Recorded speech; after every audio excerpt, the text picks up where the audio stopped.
This guide will help you navigate the process of handling an account review on iCloud. Follow these steps to ensure a smooth experience. Step 1. Access your iCloud account. Log into your iCloud account using your Apple ID and password.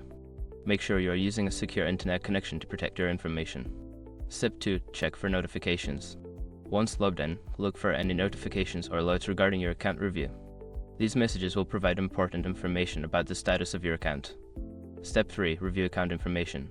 Go through your account details, including your personal information, security settings, and payment methods. Ensure everything is accurate and up to date to avoid any issues during the review. Step 4. Respond to requests. If iCloud requests additional information or documentation, respond promptly. Follow the instructions provided in the notification to submit the required information. Step 5. Monitor your email. Keep an eye on your email for updates regarding your account review.